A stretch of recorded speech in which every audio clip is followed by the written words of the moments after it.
Bismillahirrahmanirrahim. Assalamu alaikum. Dear students, welcome back.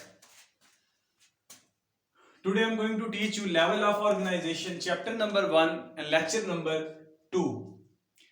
याद रखें level of biological organization. ये जो biological organization है, organize का मतलब होता है कि well maintained, या फिर आप इसको कह सकते हैं कि आप चीजों को ऑर्डर के अंदर जब पुट करते हैं तो वो जो चीज कहलाती है यानी कि वेल ऑर्गेनाइज किया है। तो लाइफ को भी वेल ऑर्गेनाइज करने के लिए याद रखें डियर स्टूडेंट्स, लाइफ में बहुत सारे केमिकल रिएक्शंस हो रहे होते हैं। लाइफ को कैरी ऑन करने के लिए केमिकल रिएक्शंस बॉडी के अंदर जो है वो हर वक्त हो रहे होते हैं, और इन केमिकल रिएक्शंस के पीछे एलिमेंट्स होते हैं। अगर आप कहते हैं कि एलिमेंट्स के बिना केमिकल रिएक्शंस पॉसिबल ही नहीं है, तो ये जो एलिमेंट्स हैं ये नेचुरली अकरिंग आपके पास है 92 जो आपकी बुक लिखती है, और उसमें से जो 16 है वो आपके पास बायो एलिमेंट है। अगर बायो एलिमेंट की डेफिनेशन की जाए तो आप कहेंगे the elements which are present in living organisms are called bio elements. अब जो ये 16 है, इनमें से भी अगर हम बात करें लिविंग ऑर्गेनिज्म की तो वो जो आपके पास 6 हैं, 6 जो बायो एलिमेंट्स हैं वो 99% बॉडी का जो है वो हिस्सा बनाते हैं। मतलब 99% बॉडी जो है वो इन 6 एलिमेंट्स पर जो है वो मुश्तमिल होती है, और बाकी रही 1% वो रह जाते हैं आपके पास 10। तो 10 जो बायो एलिमेंट्स हैं वो आप कह सकते हैं कि 1% बॉडी का बनाते हैं। तो 99% जो चाहिए होते हैं, आप ये आपको पता है मेजर क्वांटिटी है, तो इनको आप मेजर एलिमेंट्स बोलते हैं।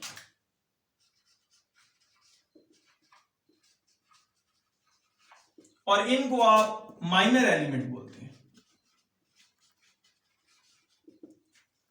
ये मेजर एलिमेंट हैं कौन कौन से और माइनर कौन कौन से हैं? मेजर के लिए आपको याद रखना पड़ेगा, बचपन में हम सब खेलते थे OCH,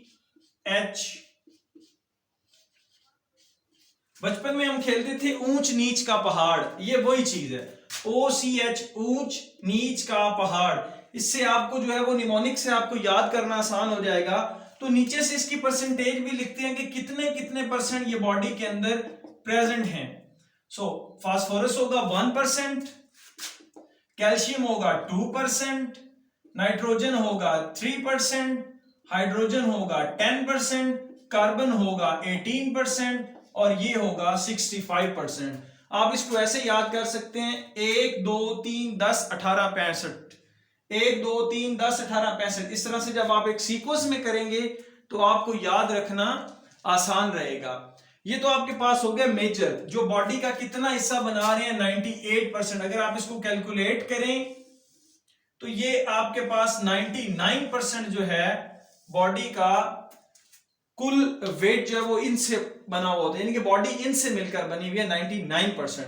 पीछे रह जाते हैं 1%, वो मैंने यहां पर ऑलरेडी लिखे हुए हैं। उसमें से आपके पास है potassium, sulphur, chlorine, sodium, magnesium, iron, copper, manganese, zinc and iodine. अब ये कैसे याद करने हैं, क्योंकि ये एमसीक्यूज में आते हैं डियर स्टूडेंट्स, ये एमसीक्यूज में आते हैं तो इसलिए आपको ये याद करने लाजमी होते हैं। पोटाशियम आपके पास होती है 0.35%, 0.35 जो है वो आपके पास पोटाशियम होगा बॉडी के अंदर लिविंग ऑर्गेनिज्म की। तो इसमें से 10 कम कर दो, 0.25, 0.25 आपके पास आ जाएगा। सल्फर, इसमें से मजीद 10 कम कर दो तो क्लोरीन कितनी होगी 0.15%। याद रख लें सोडियम और क्लोरीन इकट्ठे होते हैं क्योंकि हम साल्ट इनटेक कर रहे हैं, तो जितनी सोडियम की क्वांटिटी है उतनी क्लोरीन की भी होगी, या जितनी क्लोरीन की उतनी सोडियम की होगी। तो ये क्या होगा बेटा 0.15%। डियर स्टूडेंट, ये भी 0.15% होगा। और उसके बाद आपके पास इसमें से मजीद 10 कम कर दो तो मैग्नीशियम हो जाएगा 0.05%। अब क्या हुआ है कि सब में से 10-10 आपने कम करने, 35%, 25%, 15%, क्योंकि ये दोनों इकट्ठे हैं तो ये दोनों 15% होंगे। मैग्नीशियम 0.05% और आयरन आपके पास आता है 0.004%। 0.004%। बाकी ये जो कॉपर है, मैंगनीज है, जिंक है, आयोडीन है, ये सब के सब बॉडी में ट्रेस अमाउंट में पाए जाते हैं, यानी कि इनकी अमाउंट बहुत कम होती है, ट्रेस अमाउंट में पाए जाते हैं। सो इसके बाद डियर स्टूडेंट्स, जो लेवल ऑफ ऑर्गेनाइजेशन है अगर हम उसको देखें सो वो बहुत इजी है। वो कैसे होगा? लेवल ऑफ ऑर्गेनाइजेशन में सबसे पहले जो हमें चीज जो देखनी है वो क्या है? सब एटॉमिक पार्टिकल्स। ये ओवरव्यू है, इंशाल्लाह बारी बारी इस पर जो है वो लेक्चर होगा इंशाल्लाह। सब atomic particle like proton, electron और न्यूट्रॉन है, जब ये कंबाइन करते हैं ये बनाते हैं एटम। एटम्स मिलकर एलिमेंट्स बनाते हैं, जिनका अभी मैं जिक्र कर रहा था। एलिमेंट्स मिलकर मॉलिक्यूल बनाएंगे, मॉलिक्यूल्स मिलकर ऑर्गेनेलीज बनाएंगे जो सेल के अंदर प्रेजेंट होती हैं। मॉलिक्यूल्स आपके पास ऑर्गेनिक भी होंगे, इनऑर्गेनिक भी होंगे। और उसके बाद organelles like mitochondria, chloroplast, nucleus, ये ऑर्गेनेलीज मिलके सेल बनाएंगी, सेल मिलके टिश्यू बनाएंगे, टिश्यूज मिलके डियर स्टूडेंट्स, टिश्यू मिलकर ऑर्गन बनाएंगे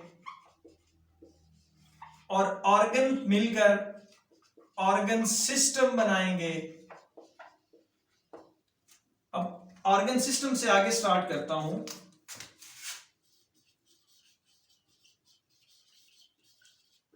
ऑर्गन सिस्टम मिलकर ऑर्गेनिज्म बनाएंगे, ऑर्गेनिज्म मिलकर डियर स्टूडेंट्स हम ऑर्गेनिज्म को दूसरा जो है वो नाम स्पीशी का भी देते हैं, इसको इंडिविजुअल लेवल भी बोलते हैं, स्पीशीज। और स्पीशीज मिलकर क्या बनाएंगे? पॉपुलेशन। पॉपुलेशन मिलकर कम्युनिटी और कम्युनिटी मिलकर आपके पास बनाएगी बायोस्फीयर। इसमें इकोसिस्टम भी आता है, वो मैं भी डिस्कस नहीं करूंगा। तो अब देखिए, सब atomic particle like proton, electron, neutron मिले, उन्होंने एटम बनाया। एटम्स डिफरेंट टाइप के मिले, एटम मिले एक ही टाइप के, तो उन्होंने क्या बनाया? एलिमेंट्स बनाए। अब डिफरेंट टाइप के एलिमेंट्स मिलेंगे तो वो एक मॉलिक्यूल बनाएंगे। फॉर एग्जांपल H2O एक मॉलिक्यूल है। वो डिफरेंट टाइप के एलिमेंट्स हैं लाइक ऑक्सीजन एंड हाइड्रोजन मिलके मॉलिक्यूल बना रहे हैं। फिर ये मॉलिक्यूल जो हैं ऑर्गेनिक एंड इनऑर्गेनिक मॉलिक्यूल मिलेंगे तो ये ऑर्गेनल्स बनाएंगे। ऑर्गेनल्स कंबाइन करके सेल्स बनाएंगी। अब आप सेल्स से टिश्यू की डेफिनेशन अगर देखें तो आप कहते हैं tissue is the group of cells. तो इसी तरह से मेरा बेटा जो टिश्यू हैं वो मिलकर क्या बनाएंगे? ऑर्गन बनाएंगे। ऑर्गन फिर ऑर्गन सिस्टम बनाएंगे। टिश्यू से मिलकर ऑर्गन बनेगा। फॉर एग्जांपल हम ऑर्गन की बात करते हैं, हमारे पास स्टमक है तो वो एक ऑर्गन है। वो किससे मिलकर बना हुआ है? टिश्यूज से मिलकर बना हुआ है। जब डिफरेंट टाइप के टिश्यूज रिलेटेड फंक्शन करेंगे तो वो आपके पास ऑर्गन कहलाएगा। ऑर्गन मिलकर ऑर्गन सिस्टम बनाता है। ईसोफेगस है, स्टमक है, इंटेस्टाइन्स है, पैंक्रियाज है, लिवर है, ये सारे मिलकर आपके पास डाइजेस्टिव सिस्टम बना रहे हैं, ऑर्गन सिस्टम बन रहा है। ऑर्गन सिस्टम जो मिलकर वो ऑर्गेनिज्म बनाते हैं। इसी तरह से देखें, जैसे रेस्पिरेटरी सिस्टम है, इंटेगुमेंट्री सिस्टम है, उसके बाद आपके पास बोन सिस्टम यानी कि स्केलेटल सिस्टम है, विजन सिस्टम है, आपके पास रेस्पिरेटरी सिस्टम है। ये सारे सिस्टम्स मिला के एक पूरा इंडिविजुअल बनाते हैं। अगर होमो सैपियंस की बात की जाए तो आप कहते हैं कि इंसान बना है, तो इंसान जो है एक स्पीशी है।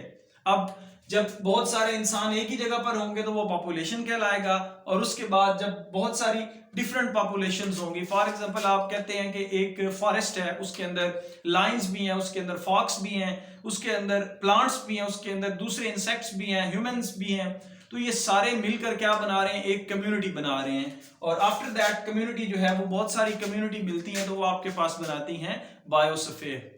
Thank you dear students. इंशाल्लाह कल जो होगा वो इस पे डिटेल्ड लेक्चर स्टार्ट किया जाएगा, लेक्चर नंबर 3 के अंदर। थैंक यू, अस्सलाम वालेकुम।